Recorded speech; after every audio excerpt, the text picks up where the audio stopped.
It seems every sphere or even person has a different interpretation of the Randle cycle. Kind of confusing knowing what to do after hearing everyone's interpretation. Like, should I just be low carb or should I be like high sugar or does it really matter? And I just have to pick one. General idea of the Randle cycle: when you are burning fat for fuel, you won't be able to use carbohydrates. And when you're burning carbs for fuel, you won't be able to use fatty acids. With somebody who has higher body fat and maybe releasing more free fatty acids, does that mean that it actually may be better for them to have less of an intake of fats? The Randle cycle really takes center stage is when metabolism and metabolic function is dysregulated, like what you see with obesity, type 2 diabetes, insulin resistance, fatty liver, etc.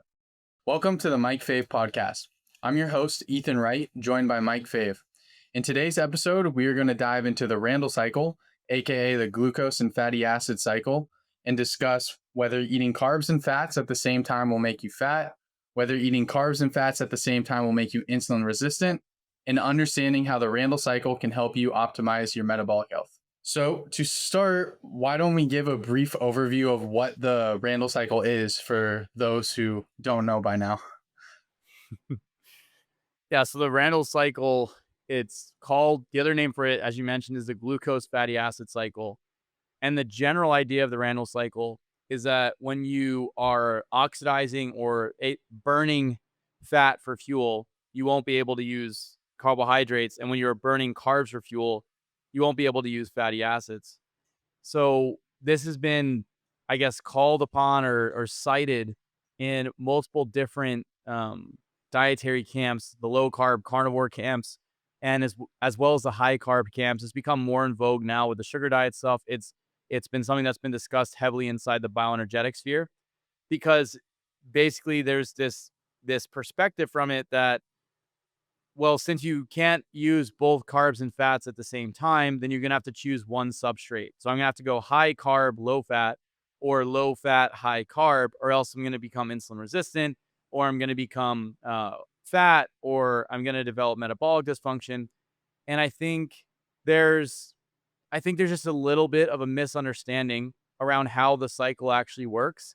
And I think an appropriate context needs to be put in place for understanding when this is actually happening, and where this is happening. And it all boils down to happening specifically at an individual cell, not across the whole body in general. There are hormonal mechanisms that shift things in, like, across the board or to a large extent.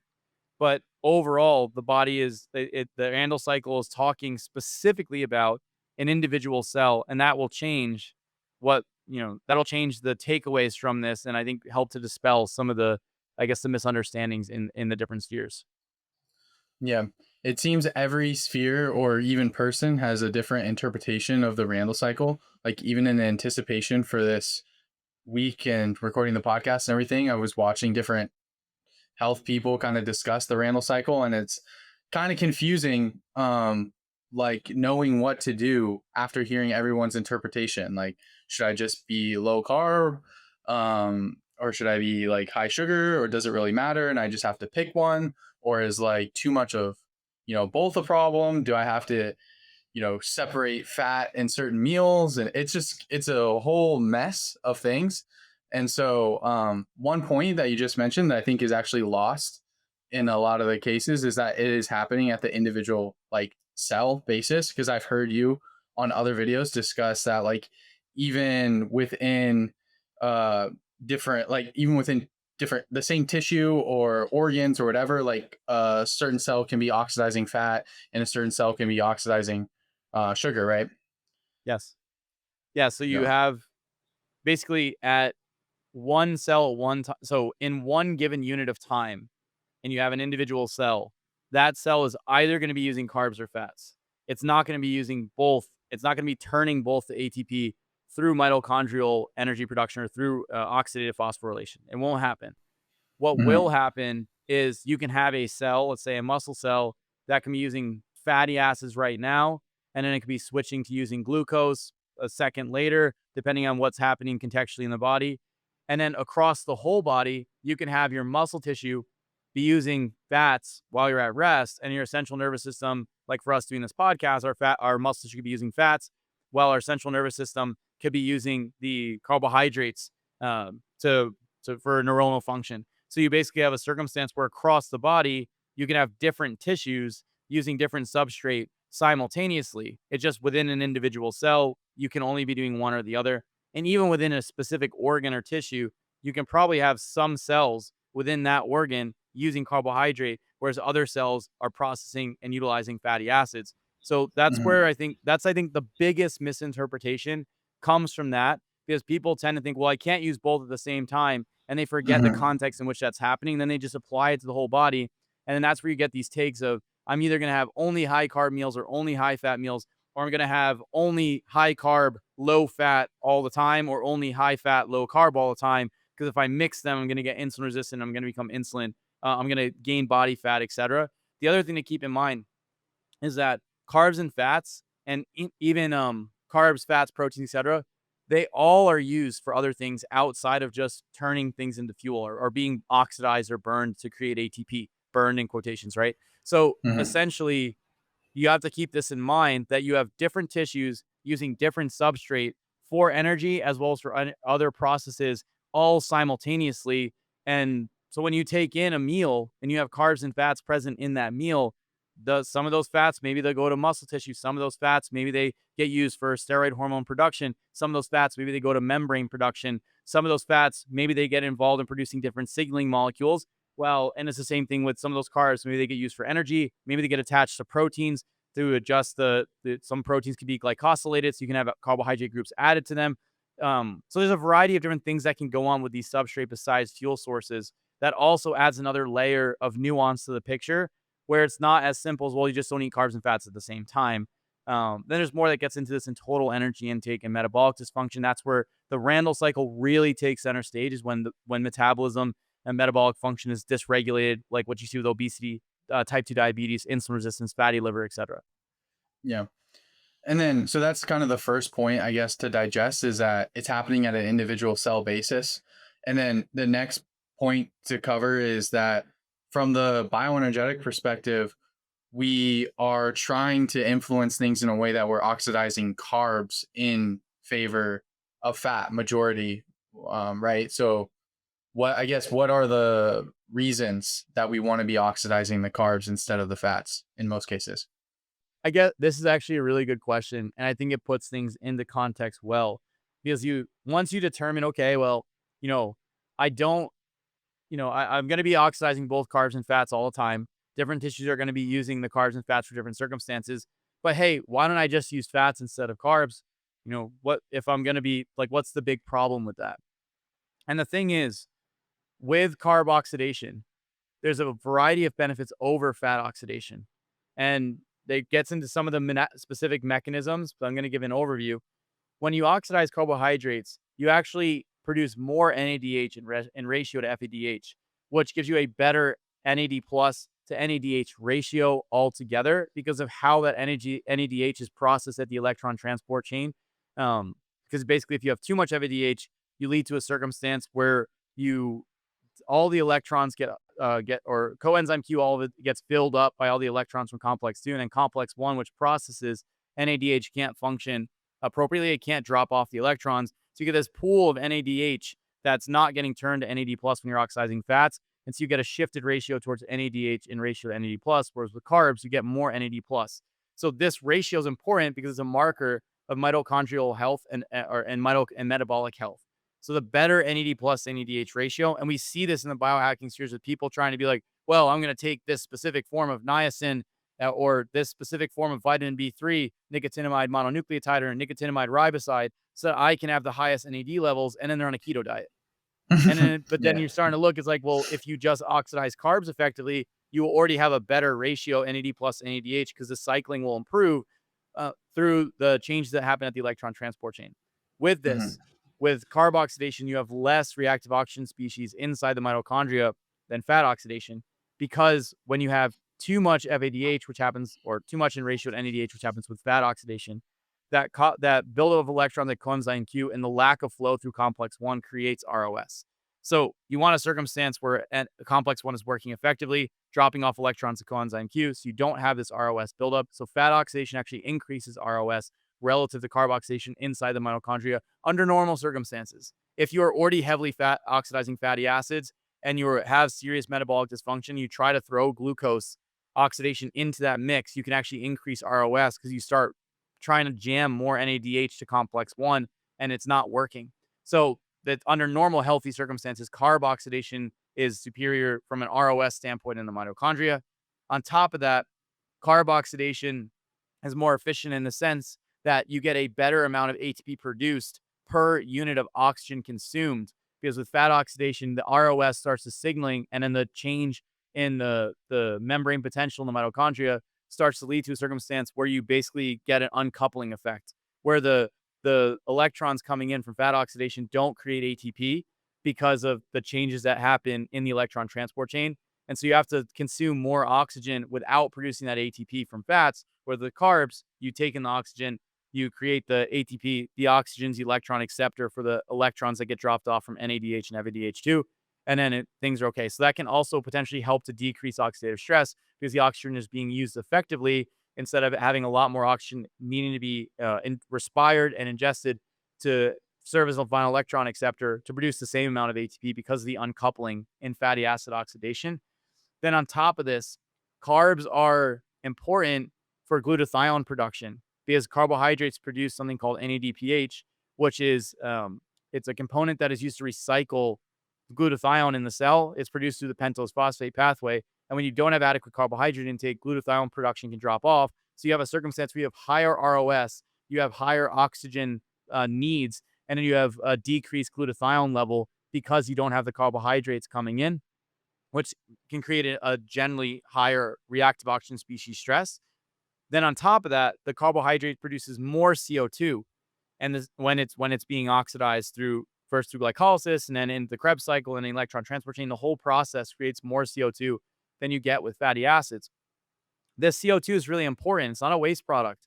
The CO2 Yeah. helps the cells uptake oxygen better and get it into the mitochondria effectively, as well as the CO2 improves general circulation.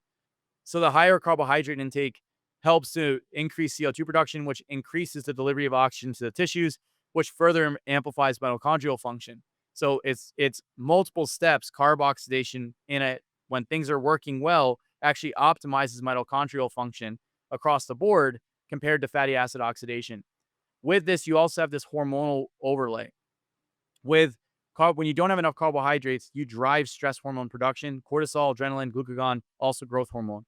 Their jobs, or one of their jobs at least, is when you don't have enough carbohydrate coming in, it starts to break down your tissues. Your cortisol will break down the muscle tissue, adrenaline breaks down the fat tissue, glucagon will it's involved kind of in both, forcing fatty acid oxidation, but increasing the upregulation or the production of glucose from different substrate, particularly amino acids, and then glycerol backbones and lactate, so that you can create glucose because you don't have it coming in. All of those hormones are stress hormones. They're catabolic hormones.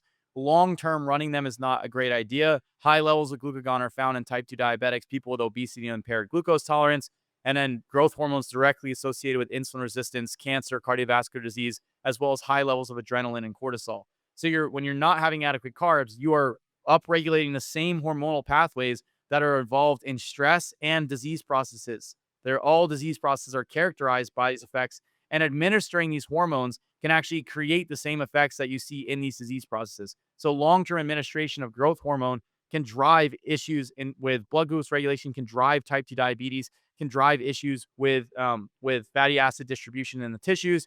It can also lead to situations like cancer and cardiovascular disease. And you see this with people who have acromegaly, which is basically a pituitary dysfunction where they have a high amount of growth hormone production.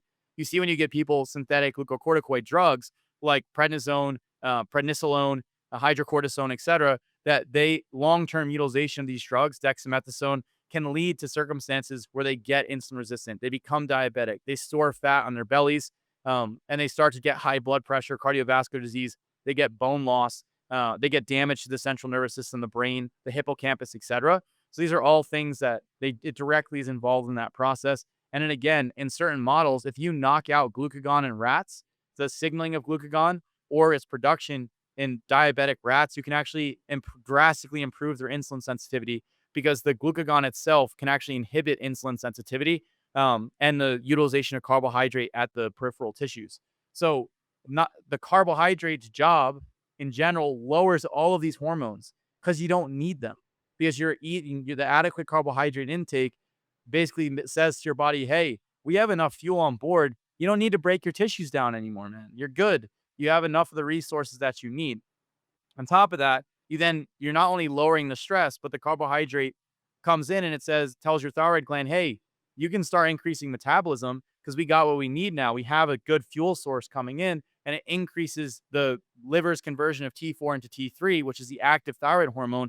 And then that thyroid hormone then further amplifies mitochondrial function and increases the production of the youth associated hormones, the steroid hormones like pregnenolone, DHEA, testosterone, progesterone, etc. So you have a circumstance where the carbs in general, when they're oxidized effectively and appropriately, actually improved overall metabolic health. And the thing is, this idea that carbs are causing the metabolic dysfunction, I think doesn't really hold water. I think what's more, you get this metabolic dysfunction, and then you have difficulty processing the carbohydrates. And you also have difficulty processing the fats, and we'll talk about that. You basically have Mhm. problems with both substrate across the board because of the metabolic dysfunction happening inside the cell, and everything that's happening in the blood after that is a reflection of what's happening in the peripheral tissues and inside the cells. Yeah. There's so much there, and I know that that question is like a loaded question that probably deserves like its own episode of why you don't want to be a fat burner and you want to be oxidizing glucose in the majority of cases. But when you brought up the NAD supplements, that made me think as well of the low carbers because they usually, yeah, people who are promoting the NAD supplements are oftentimes on a high fat, low carb diet, which would put them in that situation where they're lacking the adequate NAD, right, to be processing the glucose all the way through the electron transport chain. And then the other thing you mentioned with the glutathione too is they often recommend doing certain activities or whatever that put like a hormetic stress, right, to like amplify like glutathione and stuff like that, right? Yeah, they recommend sometimes they directly recommend taking glutathione, but they also typically recommend supplementing with certain substances that create oxidative stress to upregulate some of the enzymes that are Mhm. involved with the production of glutathione and some of the Gotcha. antioxidant enzymes. Whereas adequate carbohydrate in and of itself will allow you to make that glutathione eh, Yeah. altogether because the glutathione is created or recycled by NADPH, which is the NADPH is produced from adequate carbohydrate intake and that carbohydrate running through the pentose phosphate pathway.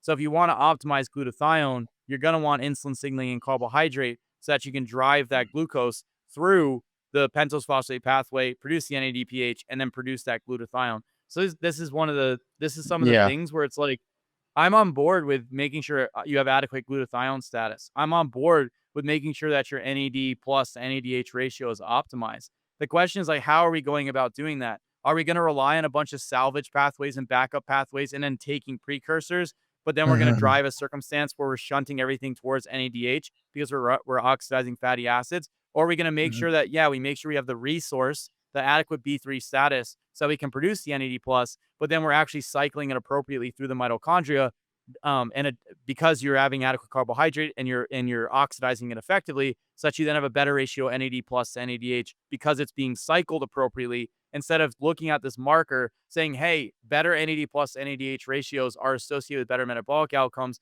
So let me just plug away these NAD supplements instead of saying, well, why do we see this in these different organisms who aren't plugging away some of these supplements? Why is that ratio like what is that ratio reflective of? So you can still do the supplements, that's fine, but also like make sure the cycling of that is working appropriately through Mhm. adequate carb oxidation. Yeah, These yeah, are yeah. some of the this is like a nuanced piece, but these are some of the things to think about with carb oxidation in general. And again, this doesn't mean that you then need to go on an entirely carbohydrate diet where you have zero fats. I think fats are still really important in a diet for a variety of reasons. It's just that the primary fuel source that I would say would be optimal to oxidize over the long term would be carbohydrates. And you're going to oxidize some fatty acids no matter what.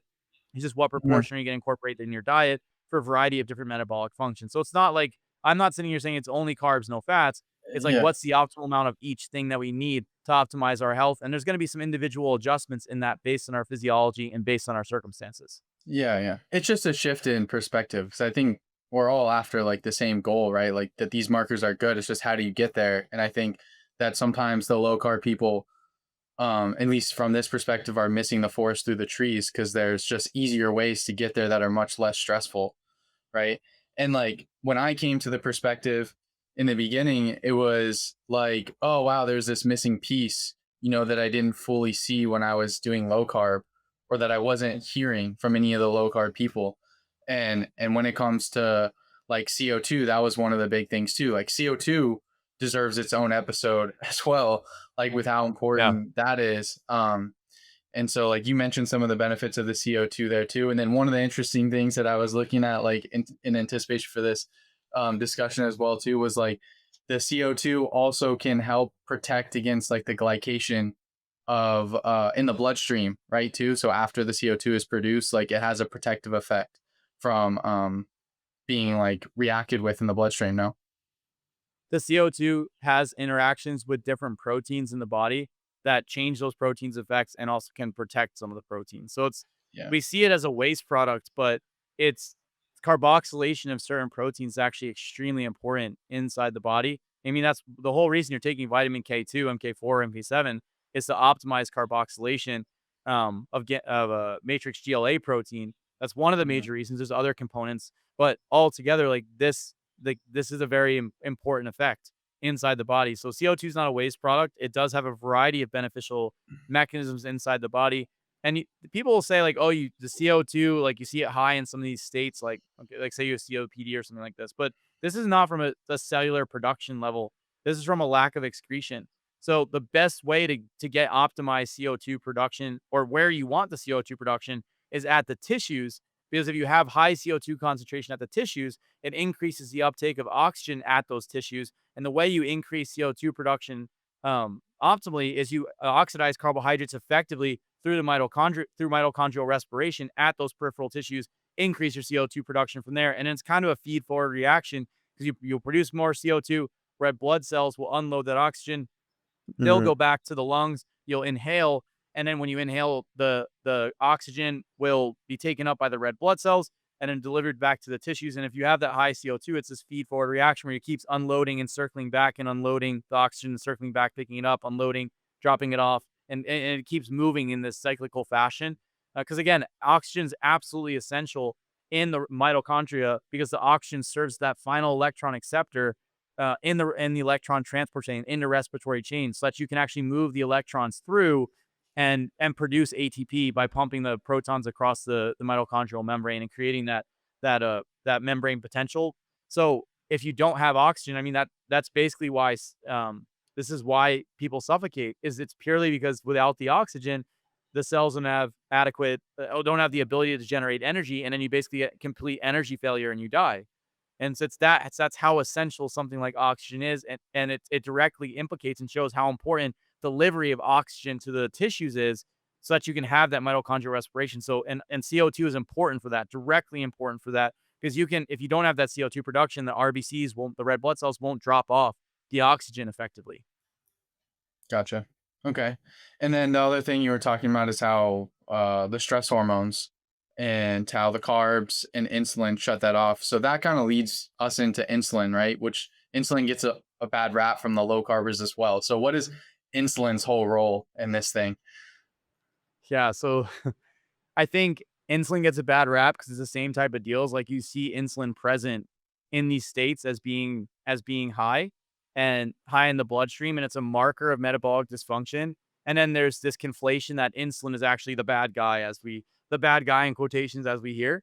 But insulin's job is basically a signal of cellular abundance or a signal that we have carbohydrate coming in, and insulin basically tells the fat tissue, hey, fat tissue, stop releasing free fatty acids so that because we're going to oxidize carbohydrate. Hey, liver, stop producing glucose because we have glucose coming in from the diet, from the GI tract, and we don't really need to keep producing that glucose. And then, hey, muscle tissue and fat tissue and liver, take up this glucose, refill your stores, refill your bank accounts, make sure that you have adequate amount of reserves. So the fat tissue fills up with glucose, that gets converted to some fatty acids, and then the muscle tissue fills up with glycogen. Maybe you get some fatty acid deposition. Um, Ideally not under normal circumstances. And then you have the liver will increase your production of glycogen as well inside the liver. So you're replenishing your stores. Now people will think, well, isn't that how I get fat?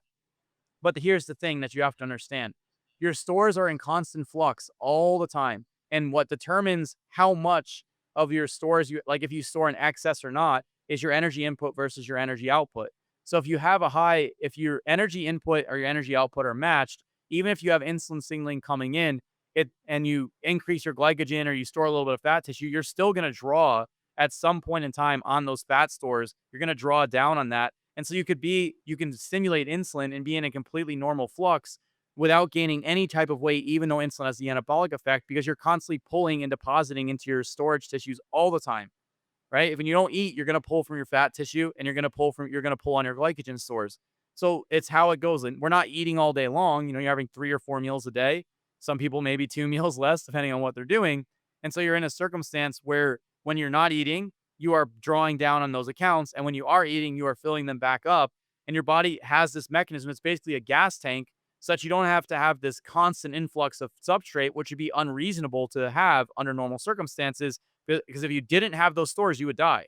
If you don't supply adequate amounts of substrate to the tissues, it's akin to dying of starvation. You don't have the fuel to actually produce adequate energy. So your muscle tissue serves as a store of amino acids, has its own carbohydrate store, and your fats and your liver serve as a store of energy as well, of fatty acids and also glucose. That glucose from your liver goes to your central nervous system under times where you don't have enough food, and then the fats go to the rest of the body's tissues. When you eat, particularly carbohydrate, the insulin rises, and an insulin turns all that down, reverses those processes, and allows the muscle and fat tissue to take things back up and restock and resupply. Same thing with the liver. So it's actually a beneficial hormone. It has a variety of beneficial effects, including increasing carbohydrate utilization and oxidation and lowering fatty acid oxidation and fatty acid release. The problem when you have metabolic dysfunction is the insulin is elevated because you have this high blood glucose level.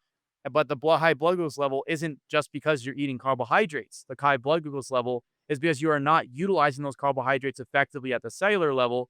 And there's a lot of components that go into that, but it includes having an overload of fatty acids inside those tissues, and then those tissues are oxidizing the fatty acids, and the you get incomplete oxidation of some of those fatty acids in those tissues. That impairs insulin signaling. The cells are overloaded, and they can't respond to the insulin anymore. So then you have this backup of fuel into the blood. They're not responding to the insulin, and you see the high insulin levels. But the insulin itself isn't fundamentally the problem. The insulin is part of the overall dysfunction that you see. That's the problem, is what's going on at the individual cells in terms of their ability to use both fat and carbohydrate, or being overloaded with fats, or whatever the different circumstance is. So the problem, you're seeing all this stuff back up in the blood, and you're trying to say, hey, we see all these cars on the highway. We see the insulin. We see the fats. We see the glucose, these different types of cars. But that doesn't tell you why the highway's jammed up. The highway's jammed up because down at the intersection where you get off, there's a car accident and none of the cars can flow through effectively. That's basically the cells having derangement in the mitochondria. I see. So the insulin is influencing which substrate the cell is going to burn for the most part, right? So yes, exactly. When you're oxidizing fats, it basically, through a variety of mechanisms, changes in the NADH to NAD plus ratios, changes in the amount of acetyl-CoA, um, Hmm. and then it basically buildup of citrate in the cytosol will inhibit pyruvate dehydrogenase and will inhibit complex 1, and it will also inhibit phosphofructose kinase and hexokinase. So the entire glycolytic pathway, as well as the pyruvate dehydrogenase, which brings pyruvate into the mitochondria, as well as complex 1, which is the major electron acceptor for the substrate produced during carb oxidation. So it's inhibiting the whole process of carb oxidation. What insulin does, insulin comes in, insulin stops the fats from being burned. So it increases something in the cell called malonyl-CoA via increasing an enzyme called acetyl-CoA carboxylase, as well as malonyl-CoA decarboxylase, which both malonyl-CoA decarboxylase degrades malonyl-CoA, and acetyl-CoA carboxylase increases malonyl-CoA. So when you increase acetyl-CoA carboxylase and you decrease malonyl-CoA decarboxylase, you raise total N of malonyl-CoA. that malonyl CoA shuts down the transporter that brings fats into the mitochondria. So it says we're not burning fats anymore. It's done. We're going to burn carbs now. That allows the electron transport chain to shift so that you can start processing the NADH from carbs through complex 1, and you don't have as much FADH going to complex 2, so coenzyme Q is hogged. Things start flowing appropriately. Then also pyruvate dehydrogenase can activate because the NAD plus NADH ratios start to shift. The acetyl CoA content starts to shift, and then things move from there. So insulin, when you're already burning fats and carbs are kind of blocked from being oxidized because of that fatty acid oxidation, insulin comes in and says, "Hey, chill out on the fats." Stops the fats oxidation at multiple levels so that you can allow carbohydrates to come through and be oxidized. And it also limits the release of free fatty acids from the fat tissue, such now that you have the carbs coming in, your body can start to prioritize that carbohydrate oxidation. Because under default states, which this may surprise people in the low carbs here, under default states, if you're starving, if you're fasting, if you don't eat any carbohydrates, you're going to burn fats. You're not going to be in a circumstance where you're not burning fats. The default substrate when you don't have carbohydrate is going to be burning those fatty acids in general, and insulin's job is to turn that off when you have the carbohydrates. You Mm, can start to oxidize the carbohydrates effectively again. It's just when insulin starts to become the cells become resistant to the insulin because of the metabolic dysfunction. It's not just because they're like tired of insulin, they're like tired of insulin knocking on the door. That's how it's presented in the sphere. mhm, That's not mhm. exactly what happens. The cells have dysfunction internally, and then they can't respond to insulin effectively because of that internal cellular dysfunction. So that's why it's not working. It's not because it's like, well, we have too much insulin, we've seen too much, so it just stops working altogether. Kind of got fatigued of seeing insulin. This guy's kind of pissing me off. I don't want to talk to him anymore. It's not what happens. It's the cells are like, we can't like you have it's like you have a an animal or a machine that you're working on the farm, right? And the animal's injured or the machine's broken, and you're telling it to plow the field, but it can't walk. So how's the horse gonna plow the field? How's the machine gonna plow the field if its tire is flat? It can't do it. That's what's happening with the cell. The cell is having a problem internally, so it can't respond to insulin. It can't do what insulin's telling it to do. That's the Yeah. fundamental problem. And that's why we want to focus internally in the cell. And the Randle Mhm. cycle helps us to understand this because it tells us some of the ways in which fatty acids inhibit carb oxidation. And you can kind of reverse engineer some of these processes and look at some of these enzymes to see if you can help to get things functioning again. Yeah. So what are those first steps that someone does when they're not responding to the insulin? Their cells aren't responding to the insulin and the fuel sources are locked out. And you have both fuel sources on the highway. Nobody's getting in. How does someone start to like break that cycle? So the biggest thing that occurs in a lot of these states for the vast majority of people that deal with this fatty liver, type 2 diabetes, impaired glucose tolerance, intolerant or impaired glucose tolerance, obesity, their cells and their tissues are overloaded with fats. And part of this is because they're not oxidizing the fats. Part of this is because they've gained body fat over time and lost muscle tissue. So their capacity to oxidize the fuel source, as well as the amount of fuel source that they've taken in, has been mismatched for an extended period of time. There could be other reasons: mitochondrial dysfunction from micronutrient deficiencies, mitochondrial dysfunction from stress hormone upregulation, or from microbiome disruption or exposure to different toxins. All of these things can impair your ability to produce energy. And if you're taking in the same amount of energy substrate or fuel, you start to build up that fuel. You can start to build up that fuel source altogether. And what happens is when the muscles become overloaded, the liver becomes overloaded with fat. And then the fat tissue is overloaded with fat as well. And it constantly leaks free fatty acids into the bloodstream where the stress hormones are forcing free fatty acid release in the bloodstream all the time. When you then try to take in the carbohydrate, it leads to a circumstance where you can't use both at the cellular level at the same time, right? And you're being forced to run on those fatty acids. So then it starts to drive oxidative stress. So what you have to do is if you are holding too much body fat in general, or your body composition has been shifted, so your lean mass is lower and your body fat is high, you have a high deposition of fat in the liver, muscle tissue, things like this, you have to get that stuff out. You have to clear those components out, which is why appropriate resistance training and appropriate weight loss is set up so that you're basically, the engine's flooded with fuel and you're basically allowing the engine to clear itself out by creating an appropriate deficit as well as setting up appropriate resistance training so the system can clear out, the muscle tissue increases, your capacity to oxidize the fuel increases and the engine's not flooded anymore. And if you have mitochondrial or function or issues or hormonal issues or microbiome issues or micronutrient issues, etc., you want to correct all of those pieces as well so that the fuel that you take in can be converted to energy effectively. So you have your fuel sources and then you have energy. A lot of people think, well, if I have this pizza, it's 100 calories of energy. So I'm getting energy. You're not getting energy. You're getting fuel, and your body has to convert that to energy. If there's something broken in the process, the engine that takes the fuel and turns it into heat or turns it into energy or movement of the car, well, then no matter how much fuel you shove into the system, you're not going to fix that problem. You have to fundamentally fix what that block is from the conversion of fuel into energy. And so that's why there's a multiple pieces that can be adjusted there to correct those issues. And a large portion of people are dealing with it because of shift in body composition. Tissues are overloaded or flooded with fatty acids, and they have a constant fatty acid leak. And then this Mhm. can lead to a circumstance where they don't process the carbohydrate well. I want to put a side note here. Low carb, keto, carnivore, intermittent fasting, all this type of stuff will improve people's numbers across the board, as well as a caloric deficit, even with carbohydrates present, because it helps to basically deflood the engine. It allows the substrate to start working effectively again, because you are pulling back some of the pressure from constantly delivering all this fuel into an engine that's already flooded. So it helps to clear things out, even though it's a high fat diet, even though it triggers some of the stress hormones. So that the downside is that you are running it through some of the stress. But on the flip side, you're actually helping to alleviate some of the stress with these diets because you're decluttering the engine and you're allowing the fuel source to work effectively again.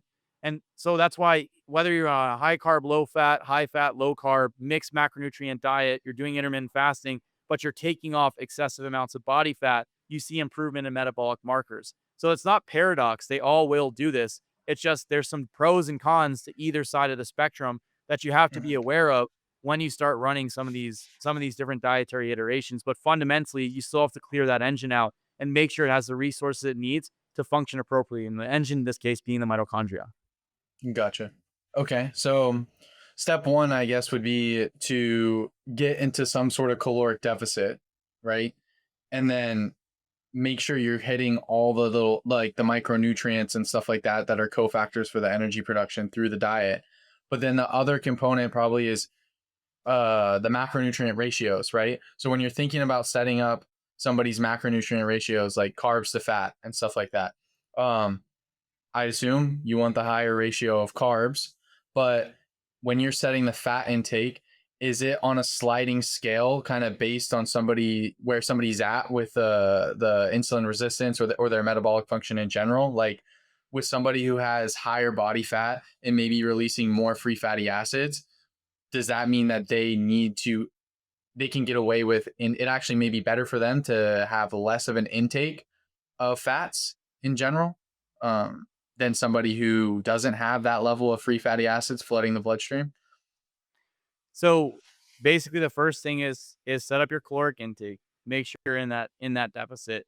I usually like 20%, right? That's usually where I start because you see consistent weight loss without feeling terrible. So you have enough weight loss and you have a reasonable amount of weight loss and a reasonable amount of time. If you go lower, it's gonna take forever and then you won't stick to it. But if you go higher, you may feel pretty terrible. Sleep, mood, energy all starts to take a dip. Now, the next thing you want to do, and this is really important before you get to carb versus fat ratios, is you need to make sure your protein intake is solidified 0.64 to 0.82 grams per pound. Why? Okay. Essentially, the protein is going to maintain that lean muscle tissue. Again, your muscle tissue is one of the major sources for insulin sensitivity, where basically carbohydrate is pushed into via insulin. So the lower muscle mass you have, the lower lean tissue you have in general, and a large portion of our lean tissue is muscle mass by weight. What you wind up seeing, or most people, it's muscle mass, but you can have people with with obesity that can have quite a bit of fat tissue as well. But if the muscle tissue will allow you, like if your muscle tissue stays high, you'll be able to process more substrate in general, especially once things work better. So if you take your muscle tissue off when you lose the weight, you could still wind up being in a circumstance where now you're just skinny fat, or maybe you're just skinny in general, and your total intake has to drop. And this is where you see with people who run Ozempic, they start to look a little bit gaunt or frail when they finish losing the weight because they lost quite a bit of muscle tissue. And that's still a bad place to be because say your proportion of fat tissue, muscle tissue is the same, you could still deal with metabolic issues even though you took the fat tissue off. So protein needs to stay high.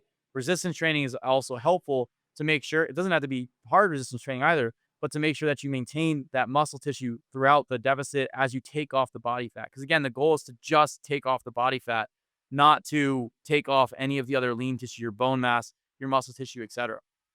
Now, after you figure out your protein intake, I then go to fat intake.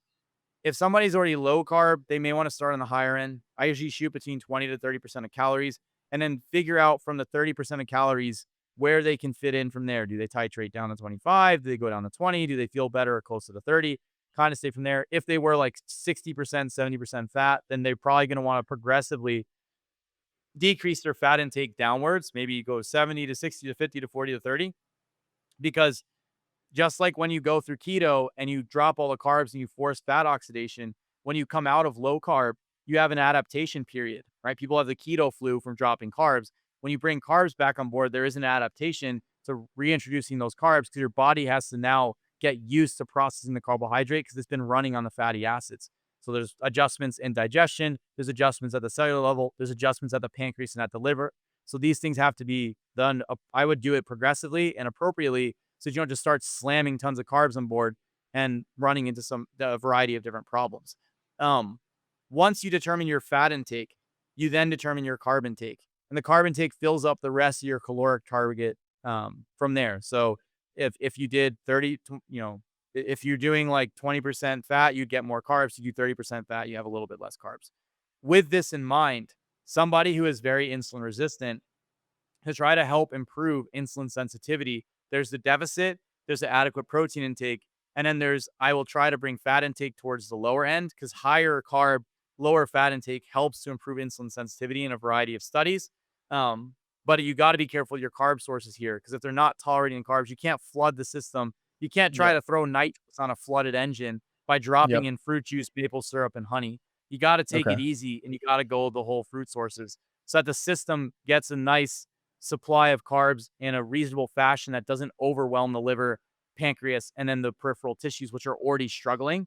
So you want to Hmm. lower the energy intake, and then you could try to keep a higher carb, a little bit lower end of fat, and maybe you could throttle protein because in people with impaired glucose tolerance or type 2 diabetes, the higher branched chain amino acids and some of the amino acids like alanine and whatnot can stimulate gluconeogenesis. And so you can throttle the protein intake a little bit, and that can also help to improve insulin sensitivity as well.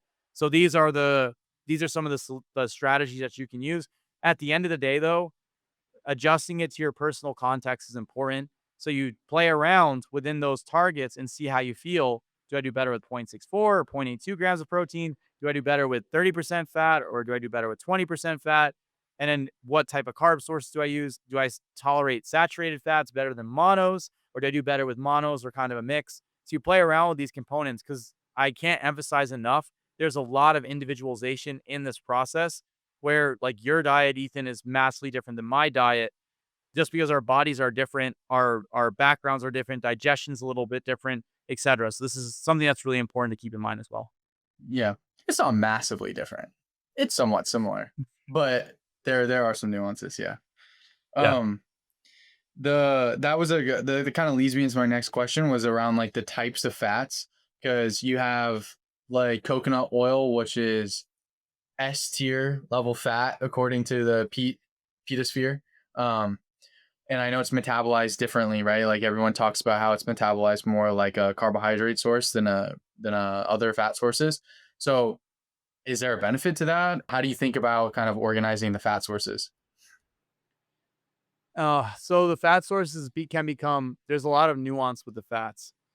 The thing about coconut oil is for some people, it can really irritate their intestine because the medium chain triglycerides can be irritating. And they also have some minor antimicrobial effects. The other thing is the coconut oil rapidly is digested and absorbed because it's mostly medium chain fat, so it doesn't need bile acids.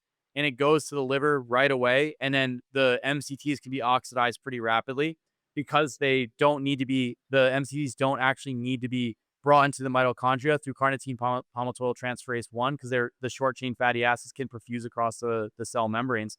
And so this leads to a circumstance where if your mitochondria are already struggling and then you try to throw in some of this substrate, it can put some pressure on the mitochondria. So some people, depending on what they have going on in the liver, can find that they have pressure from coconut oil and they may not tolerate it well. Because Sure. on the flip Yeah. side, if you're like stuck in a circumstance where you're oxidizing tons of polyunsaturated fats, or you've been eating a lot of those, the coconut oil can actually be helpful in that circumstance because it can help to minimize some of the oxidative stress going on at the liver and different tissues. So there's kind of a mixed bag with coconut oil, and depending on if the person's going to tolerate it very well or not, because it is oxidized rapidly, but it's also highly saturated. And in a system that's already having difficulty oxidizing fats, throwing something in there that's going to force its own oxidation can put pressure on it. It's like having tons of free fructose as well. If you just start smashing slushies and you already have metabolic dysfunction, probably not going to go well, even though it's carbohydrate, because you're going to get a rapid ingestion of fructose to the liver in a high amount that may put pressure on the liver. It's already struggling. And the fructose, like unlike glucose, will enter the cell and can be start to be oxidized like pretty rapidly. There's not really as much inhibition on it with glucose. So that's part of the concern. And again, this is not that fructose is bad or coconut oil or MCTs are bad. It's just you have to understand the context in which you're throwing that fuel source. It's like if again, you're in Fast and Furious, you're driving an old beat up car with a crapped out engine and you're like, "Oh, let me just put some nitrous on this thing." It's like it's not going Mhm. to go well. The engine's not going to handle it and neither is the car. So you want to have a circumstance where those things can be helpful, but you want to have a circumstance where the engine is metabolizing things effectively with some of this substrate, or else you can create new issues. Gotcha. Okay. So right now we have the 20% caloric deficit, emphasis on the protein to start. So you want the 0.64 to 0.08 grams per pound of body weight because that's the most metabolically active tissue, right? For fats, you're shooting between 20 to 30%, and there's some individuality in the sources there. And then you're filling up the rest with the carbohydrates, and there's going to be individuality with the carbohydrate sources as well too. And then if Yes. people want to use your calculator, you have the energy based diet calculator in the description below. So you could quickly grab the numbers for that there. The next Yep. And the question that food I guide. have in the food guide, yep. The next question I have there too is around like, so you want, there's these cofactors, right, that are necessary for the oxidation of the fuel sources, fats and carbs, right? But is there Yep. any ones that are like stick out to you? As like we ought to be hitting these like B vitamins or whatever to make sure that we're assisting in pushing towards carb oxidation versus fat oxidation. So I would say all the energy Bs are absolutely essential for carb oxidation, but some of the major ones are going to be your vitamin B3. Vitamin Okay. B2 can be important, and also vitamin B1 because B1 activates pyruvate dehydrogenase, and then FADH2 and NADH are dependent upon vitamin B2 and then vitamin B3 respectively. So you want to have those to make sure things are running well, and then also calcium, magnesium can activate PDH, pyruvate dehydrogenase, which brings the pyruvate from glycolysis into the mitochondria, so that you can then convert that pyruvate, which is basically the whole glucose oxidation pathway, into the NADH, FADH2, which goes to electron transportation and drives ATP production. So you're going to want to have calcium, magnesium, B1, B2, B3, then B5, B7 are important for other components inside the mitochondria in general. So you want to have adequate amounts of pretty much all of the energy B vitamins across the board. Those are going to be absolutely essential for carbohydrate oxidation. And then for general mitochondrial protection, adequate glutathione, vitamin C, vitamin E, as well as adequate mineral status for manganese, copper, zinc, um, manganese, copper, and zinc is and iron is absolutely essential because those are involved with basically protecting the mitochondria from oxidative stress. Those are cofactors for the different enzymes like catalase, glutathione peroxidase, the thyroredoxins, superoxide dismutase, etc. So you want to have the minerals dialed in to mop up the reactive oxygen species at the mitochondria, as well as the vitamins like vitamin C, vitamin E. Adequate CoQ10 intake is important as well because that is what you use to make coenzyme Q to transfer electrons from complex 1 and complex 2 to complex 3. So it's really you want the whole complement of micronutrients to make sure that the cells have everything they need to function appropriately. And you also, Uh-huh. there's some things where it's not just getting enough, it's also not getting too much. Because if you do overload on iron, you can drive oxidative stress, which will basically create ferroptosis, which is the cellular suicide because of excess iron oxidative stress, iron induced oxidative stress. So you want to make Yeah. sure that you're like in optimal ranges for zinc, for copper, for iron, and your B vitamins you want to have dialed in, because too much of some of them, of some things, can actually be problematic. Put pressure on different systems depending on how high you're going. Yeah. So it's really getting the complement in that Goldilocks zone, those optimum ranges. I knew before I asked you that question that it was going to be you kind of want everything cuz it's never just one thing. So, yeah, down I mean you can find all the different food sources too that can help you hit those things in the food guide as well. And then Yeah. kind of go from there. And then also the email series that comes with it's pretty nice too cuz you get to like really dial in the certain components in the diet. So my recommendation, everybody download your chronometer and start getting all the little things green in the micronutrient section and go from there. Um, so one other question that I had was like that. So that kind of setup was in the context of somebody who's maybe dealing with, we're struggling with the insulin resistant, but resistance. For somebody who is metabolically healthy and feels a little bit better with like a higher fat intake, like what do you think is like the upper limit for somebody? Could they do like a 20% protein, 40% carbs, 40% fat? Is that like a reasonable ratio, or like where do you cap it? I think for me, the upper end would be 40% fat, the absolute upper Uh-huh. end. And I think when you Okay. have guys who have high muscle mass and have high activity levels, sometimes it's easier to hit your macronutrient targets and your caloric targets with a bit higher fat. For me, I'm Mm, closer to 30%. I do better with that, but that's because the workout volume altogether increase with the higher muscle mass, increases the fat oxidation in the muscle tissue at rest. So this mm-hmm. can shift things, and some guys will find that androgens are better on a little bit higher fat intake. Mm, So I'd say 40% is probably the upper end that I okay. that I would go with. Most people I'm working with fall between 20 to 30%. And in somebody who's coming out of low carb and transitioning, I will titrate fats down and titrate carbs upwards, depending on how they feel and how their lab values are moving, to get them Hmm.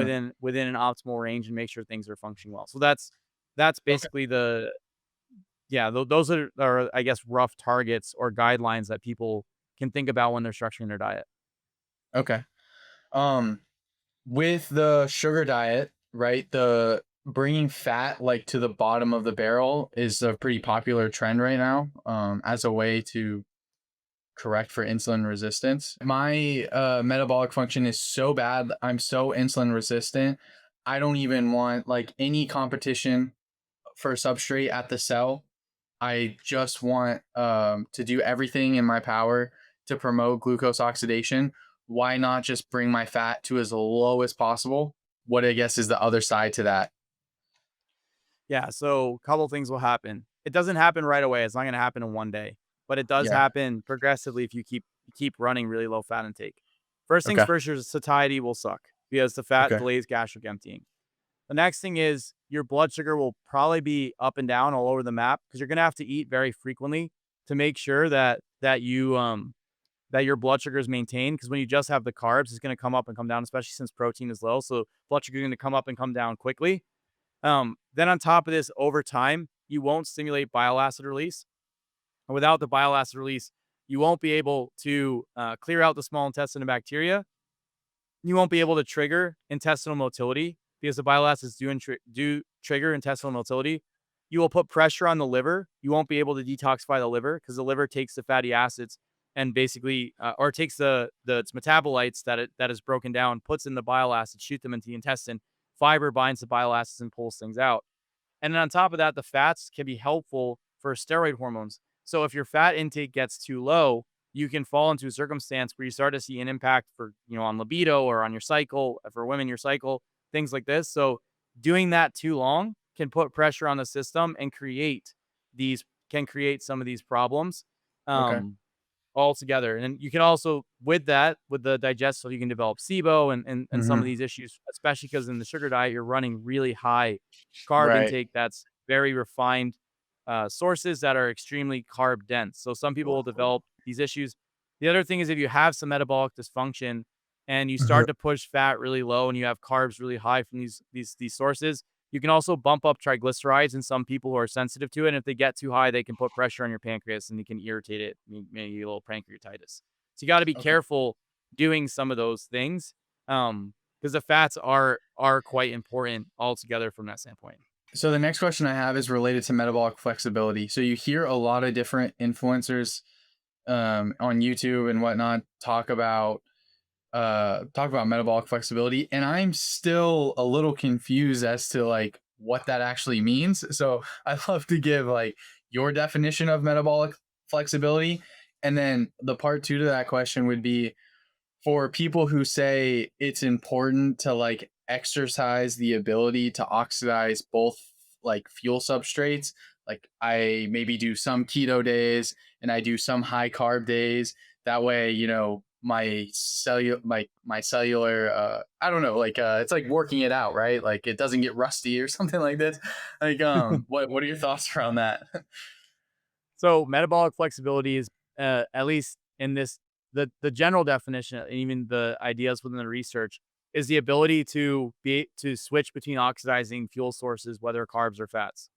Now, the idea that you need to go to a really high fat day with low carbs so that you can be able to oxidize fats and optimize metabolic flexibility, I think is pretty questionable because if you don't eat, if you fast overnight, if you don't have any carbs in general, you will start to oxidize fats because you only have so much stores of carbohydrate and you only have so much gluconeogenesis going on. So, in any state that you don't eat carbohydrates on a consistent basis, you will start to increase fatty acid oxidation as a rule. The default state without adequate carb intake is going to be fatty acid oxidation.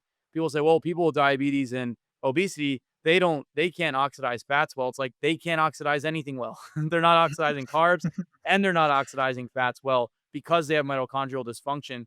But in general, if they don't eat carbohydrate overall, they will still force fatty acid oxidation and they're already stuck in a state where they are partially or improperly or in general oxidizing fatty acids and having a difficult time oxidizing carbohydrate. They get stuck oxidizing carb and then the they get stuck oxidizing fats. The carbs get thrust through the pentose phosphate pathway, hexosamine biosynthetic pathway, and then also they get stuck running through a lactic acid fermentation where the pyruvate gets converted to lactate to recycle some of the NAD. So you're in a circumstance where metabolic dysfunction is characterized in general stress, starvation, low carb diets, fasting, trauma, illness. All of this is characterized by increased fatty acid oxidation as a rule. So you're like, you don't need to go eat a high fat diet to make sure that those systems work because they're going to work if you don't eat in general. So that I it'll see. be the state that you'll run into when you have what you want to be able to do is oxidize that carbohydrate. So metabolic. So if you're oxidizing carbs right now, it's your primary source in general because you're eating a relatively higher carbohydrate diet. When you stop eating, you'll still oxidize carbs. You could still, or you still oxidize fats. You can still oxidize. You'll be oxidizing fats overnight. You have a 12-hour, 14-hour fast from just sleeping in and in between meals. So it's a weird thing to state that you need. It doesn't make sense fundamentally to say you need to burn fats so that you have metabolic flexibility because you will always burn fats if you're not eating or under any circumstance where you have high amounts of stress or illness or you're not taking in carbohydrates. And then again, people with metabolic dysfunction, they are stuck burning fats to a large extent. And maybe they're not burning them well, but they're also not burning glucose or any of these other components well either because they have this mitochondrial dysfunction going on. Okay, so we were talking about insulin earlier and how like insulin's not really the bad guy, but you do have like in these states where someone is insulin resistant, like you were talking about how the pancreas is constantly putting out insulin all the time. So what are the damaging effects that we can see with that going on? So basically, the when you have the high blood glucose levels and the high free fatty acids, which is what you see in these states, because the cells aren't metabolizing the carbohydrate or the fats effectively, or they're potentially stuck oxidizing fats, even if it's improper or incomplete oxidation. What winds up happening is you have the substrate move back into the blood, right? So you get a buildup on that highway of carbs and fats because you have that car crash down at the intersection or at the exit. Now, this puts pressure on the pancreas because the pancreas is sensing the high carbohydrate levels in the blood and is saying, wait, I need to put out insulin. So it keeps trying to put out the insulin. The insulin's also not being taken up by the cells as well, because the insulin is taken up and degraded inside the cell once it has its response that binds to the receptor. And then the pancreas sees this constant high blood glucose and is trying to put out that insulin to manage it. And eventually, there's only so much insulin the pancreas can produce and export at one period of time. So it starts to create damage and oxidative stress inside the pancreas. So pancreas eventually, it basically becomes fatigued, overworked. And then the pancreas over time, because it can't keep up with the demand, starts to break down and starts to have problems producing the insulin. And that's where you see late stage type 2 diabetes, where the pancreatic beta cells that produce insulin become basically non-functional. They aren't producing insulin anymore from that damage. So this also creates, when we're looking at blood glucose spike, people say, oh, your blood glucose spikes up, then you release insulin, and over time, like, your cells become fatigued and your pancreas becomes fatigued. And then now that your pancreas will fail, your cells will fail. And it's like, not necessarily. When you have a circumstance where you eat carbohydrates and you have the glucose spike and that your pancreas is supposed to put out insulin, that's its job. It's like, I have a basketball player, but I'm never going to let him play basketball on the court because God forbid he plays basketball, he'll get tired. That's like the rationale that people are coming up with this perspective where you never want to have any insulin release or increase in blood glucose. It's supposed to happen. It's just, if you take that basketball player, you take that pancreas and you force him to play for 48 hours straight and you don't give him any breaks, then yeah, he's going to fail. So under normal circumstances where you have carbohydrate, the blood glucose rises, then the pancreas puts out insulin to shift everything. That's normal. That's fine. Blood glucose comes back down. Things are going okay. Things are functioning well. It's only when you have the circumstance where it's chronically elevated that it beats up on the pancreas, on top of the fact that you are driving oxidative stress in that state because you have this metabolic dysfunction happening centrally at the cell through the forcing of like having both substrates flooding the system. So if you have the oxidative stress from there, then on top of this, and something else to point out is the vasculature. The vasculature gets it's being hammered by the oxidative stress from the general body state, having a hard time metabolically, and then it's getting both glucose and fats in high concentrations all the time because you're supposed to have it acutely, right? It's another weird thing. It's like, we don't want glucose, we don't want fatty acids in the vasculature. It's like, your vasculature is literally meant to transport these substrates to the tissues. It's its job. It's like, God forbid we have any cars run on the highway because, if they drive on the highway, they're going to damage the highway. So we can't ever have anybody drive on the highway. It's like, well, the highway was built for the cars to drive on in the first place. It's just what type of cars are driving, how much traffic, how long is that traffic there, and what does that traffic do to the roads itself? Under normal circumstances, the road should be fine. It's just, if you start having car crashes all over the road and you damage the dividers and you have an engine fire or whatever, like, yeah, that will damage the highway. But under normal circumstances, things should function appropriately. But when you have this dysfunction, you basically have fires all along the highway, and then you have the cars are stuck idling on the highway long term. So the insulin and fats are sitting in the blood, and the fires plus the cars sitting there creates damage to that highway, to that vasculature. And that's where you start seeing like endothelial dysfunction, the cardiovascular progression, damage to the vasculature in and of itself. And that's where you see long-term diabetes. You get the microvascular complications where you essentially have damage to the eyes, damage to the kidneys, damage to the peripheral nerves, and also damage to the or inability to heal because you don't have that good circulation anymore. You're not supplying the substrate very well, or the cells are unable to take it up. And then the skin can't do its functions. The kidney can't function appropriately. The vasculature is getting damaged. The eyes are getting damaged.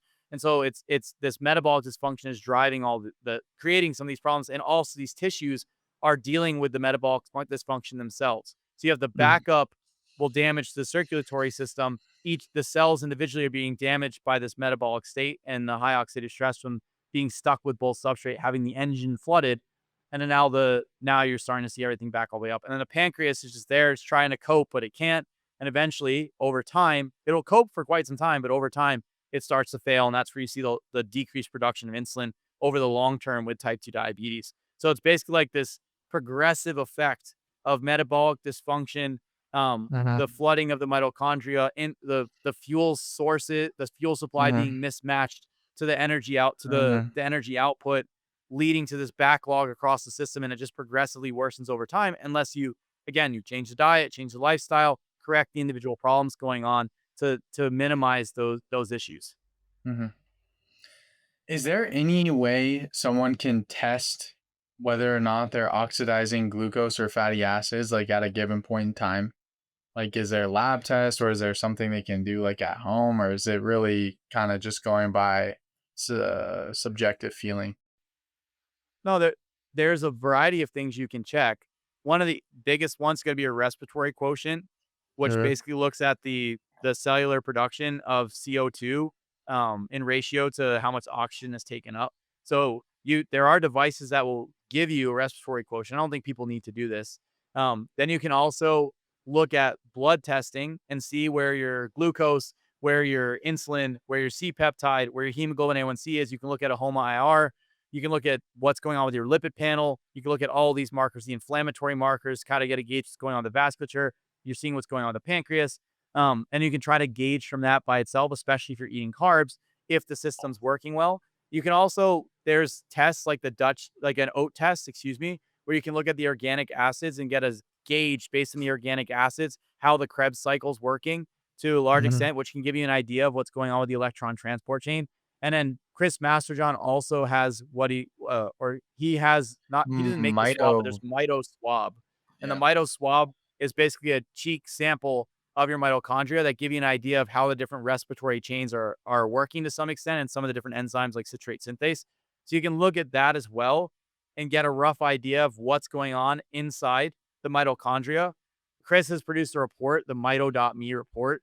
Uh-huh. Um, there's some things about it because it like breaks things down in um like very discrete ways, which sometimes I think can be confusing for some people because I have clients who've done it. But overall, the mito swab and the mito.me report, those things can give you an idea of what's going on in the mitochondria. An oat test can give you an idea. And then also you can look at different blood testing markers as well to see how things are going, as well as looking at a respiratory quotient. You don't have to do all these things, but these are ways to like really get in the weeds Uh, and see what's going uh-huh. on at the cellular level with your oxidation of different fuel sources and conversion to ATP and energy. Gotcha. And if someone wanted to get those tests, but they don't know like the correct ranges or anything and how to like interpret them, with you working with clients, you're doing that for them in the one-to-one, and then there's the group coaching program. Are you also looking at people's labs and stuff like that in the coaching program as well? As long as people are okay with me looking at their looking at their health information, then yeah, I Mhm. do it inside the group coaching program, and also on a one-on-one basis, I'll look at the mito swab reports, I'll look at the Mhm. oat test, I'll look at all these blood markers, and whether they're doing the group coach or the coaching program or whether they're doing one-to-one, I still look at all of these different components, help people to make sense of it, and then figure out what the next steps are. What do they need to do when they get those results? Yeah. I just remember always like wanting to get tests, but then going like, when I get this back, I'm not sure I'm going to be able to make anything out of this, like what to do. So I think like Yeah. finding someone who can interpret it appropriately is just as important as getting it actually tested. So, um, well, Yeah. I'm out of questions. I think we covered a lot. It's an interesting topic just because it's so central to like the bioenergetic paradigm, right? Like wanting to be a glucose burner and the Randle cycle being like a central component of how you shift things in that direction. So it was fun like revisiting this and learning about the different enzymes and stuff like that all over. So I Yep. appreciate that. But is there anything else I guess you want to say before we jump off? Yeah, I'd recommend that we just made 2 videos. One, putting the Randall cycle in context for what people are gonna do with their diet and answering questions like, "Can you have carbs and fat at the same time?" And I also made a new video going through the mechanisms, both sides of the Randall cycle, the glucose inhibition of fatty acid oxidation and the fatty acid inhibition of glucose oxidation. I made that video as well, so I recommend people check that out because I think between these 3 videos, this podcast and in those 2 videos, I think people can really get a good understanding of the Randall cycle. And if they want to take it to another level on my Mike Fave Science channel, I do have 2. They're like really long lectures. I think they're like an hour and change a piece. going through both legs of the different cycles Yeah. and really getting into the what's going on at the enzymatic level for both of them. So you can also check those out as well. So there's a lot of different areas where I've talked about the Randle cycle. The new mechanistic one that we're gonna release here, that I think that one is pretty concise and really goes into it, the mechanisms as well, and helps to describe what's going on in the mitochondria, at the electron transport chain at the Krebs cycle, and then what's going on in the cytosol. And I kind of bring it in with how insulin plays a role, and then what that means when you back up into the bloodstream. I think I'd really recommend checking those videos out because at least between these three videos, I think you could really help people understand. And that's the goal, is that people can understand the cycle, try to make sense of it, see how it relates to them, and start to understand, how like what recommendations to focus on to improve their health. So I would Yeah. recommend checking those out. Yeah, yeah. And then the one thing that while you were saying is I just was thinking of this, like there's a lot of talk about like not tracking and don't be a calorie counter or whatever. And from a practical perspective, like if you are worried about the Randle cycle, just taking like a couple days and logging your food into chronometer and seeing where you land like on some of the ratios would be interesting. And then you may be surprised, see if you fall within some of the numbers that were talked about here on the podcast. And then if you want to dial it in further, just go get the energy based food guide and calculator, and then you could have like the custom numbers and like try that for a few days, see if you feel any difference, and go from there. I think it's just weird that people are like, I don't want to look at my energy intake and I don't want to look at my macro breakdown, but I have a metabolic problem. It's Yeah, like, yeah. if it's like I want my car is not driving well, but I don't want to know how much fuel's in the gas tank. And I don't want to really know what's going on under the hood. I Well, think but when you have a circumstance when there's I understand people get like fatigued of that stuff. But when mhm. you have a circumstance where you're having metabolic problems, you want to look at your total energy intake and you want to look at what your fuel sources are so that you can start to understand why you have that energy problem. Then it's actually exceptionally important because when you look at the research, when you unload these tissues through deficit, through different means, when you take off the extra fat, and you decrease your total body fat, maintaining your muscle mass, and you decrease the fat stores at the liver, at the muscle tissue, etc., you have a circumstance where things start to work better because the engine's not flooded. And that comes down to your total energy intake and also the substrate that you're providing, the fuel sources that you're providing. So it's important to actually look at those things. That's why we made Yeah, the energy based diet calculator and the food guidance entirely for free. So yeah, yeah, the new calculator helps people to figure out maintenance, or they need surplus or deficit to lose the weight, so that people can, regardless of whatever they do, they can start to get some hard numbers to yeah. make progress and see how things will improve for them. So I recommend checking that out as well, because I think it's a free resource. There's no cost to it at all, and it will help you to start to set things up, and start to improve things from a metabolic standpoint. Yeah, yeah. I think it's because like a lot of these people that we speak to and who are in the nutrition world and everything like that and are coming around to this perspective, were doing the calorie counting when they were in low carb or when they were trying to lose weight, and it's from a different frame. Like it's from the perspective of like restricting calories and stuff like that to be able to move things down on the scale. And a lot of the times that ended up burning those people. So then when you shift to a new perspective and it's like, do I want to bring back out the food calculator? There's a knee jerk reaction there to be like, no, I don't want to do it. But what I would challenge people, or like, I would advise, like maybe shifting your perspective is like, you're not doing it from a place of restriction. You're doing it from a place of like, I'm trying to hit my needs here. Like, I'm actually calorie counting to make sure I'm getting adequate protein, to make sure I'm getting enough carbs in relation to the protein, to make sure I'm hitting fats and certain micronutrients and everything like that.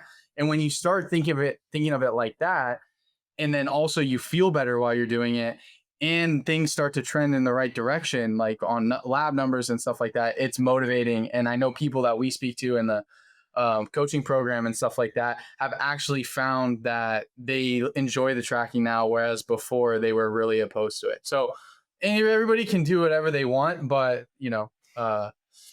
that's my Yeah. two I, cents.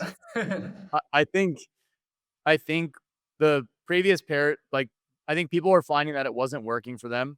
And I think hmm the previous paradigm was just entirely focused on calories in, calories Yeah, out. Yeah. And there's that, like, that's one of the early paradigms you go through nutrition.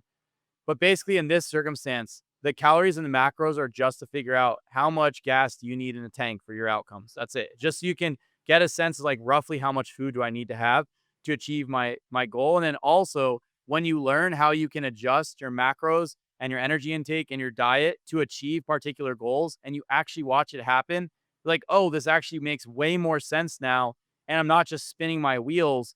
I'm actually getting the outcomes that I want. And I think that's kind of difference. That's why people in the program are like, I don't really want to put my stuff in chronometer. And then like they're on the calls with us every day, and we're showing them, oh, you can make this adjustment here in chronometer. You can change your diet this way. You can make this adjustment like, oh, I slept through the night. Oh, my blood glucose is stable. Oh, I'm losing that 1 pound per week now where I wasn't before, and I'm eating carbs, or my digestive problems stopped. And they start to see, oh, you can actually really heavily maneuver the diet to get a variety of different outcomes. Then that's when I think people, they see the change and they see how valuable it is. But it's like the calorie stuff that you see before, like, the when you look at calories in like the traditional mainstream sense, it's like eat this like cardboard filled Weight Watchers chicory fiber product that's only a 1 point or something like this. It's like just eat nothing that has no nutrition at all, that just is fiber, so it's filling, so that you can have low points for your Weight Watcher stuff, but it doesn't necessarily help you to target any of the other components for micronutrient density, figuring out which foods work for your system, dialing in your microbiome, and then making sure that metabolic function is improving and the weight is moving on a scale, not just because you're eating, these chicory bars or whatever the thing is. So I think this stuff this is like, it's a big shift from that. And I think it's important that people just see calories and macros are just tools. They just help us get our outcomes. They help us to see what we need for our bodies, for our body, and help us to quantify it so that we can make these specific adjustments and get the outcomes instead of like using them as this straitjacket for things. So there's a lot of play and movement and adjustments. And when you start to learn how to use the tools effectively, it's actually really fun. It's like the first time you ask ChatGPT a question, like we were just talking about this. It's like your mom was telling your brother he couldn't use ChatGPT for his Oh homework, yeah. and then Yeah. she started using ChatGPT to like for like some of her stuff, and she's like, "Wow, this thing is awesome." It's the same thing when you get some of these other tools down pat. You start to realize, hey, like this stuff can actually be really helpful if it's used appropriately, and I think about it in the correct context. If you think about AI, where it's like going to replace all of your stuff and you're not going to use critical thinking, like, yeah, it's probably not good. But if you use it to optimize, maybe it helps you do menial tasks so that you can really focus on high level stuff. Well, then that's very different, and the outcomes are very different from it. It's the same thing with calories and macros. So I think that's an important piece here. Mhm. And I do think a lot of people are kind of burnt on it. And I Yeah. understand even with low carb, a lot of people like, because you don't have to track, you just eat fat and protein and Mhm. that's it, and then the Mhm. weight comes off. Or the sugar Um, diet, right? Where you or just the slam sugar diet, sugar. yeah, Yeah. that's the selling point, right? Is that Yeah. you don't have to think about it, you just slam sugar, you just slam fat. But I do think getting a hold of these things helps you to get a more balanced and sustainable approach that you can run into the long term and make improvements across the board instead of just seeing the weight go down, but having other things worsen, um, and then run from there. So we're trying to get total and complete health while seeing the body composition shift. And so in order to do that, we're going to need some more tools than just blunt metrics of I just don't eat carbs or I just don't eat protein and fat. Yeah. Yeah. Okay. Well, we covered a lot there, and I think we can put a bow on it if there's Yes, sir. anything. So, where can people find you? People can find me at my website, mikefave.com. And of course, they Yeah. can find me on the YouTube channel, Mike Fave YouTube, and on the podcast, Mike Fave Podcast. What Yeah. about you, Ethan? Okay. Nice. Here on the Mike Fave podcast. Sometimes on Twitter, sometimes on Instagram. You never know. So I guess we'll catch everybody next week. Yep. Catch you in the next All video, right. everyone. Take care. All right.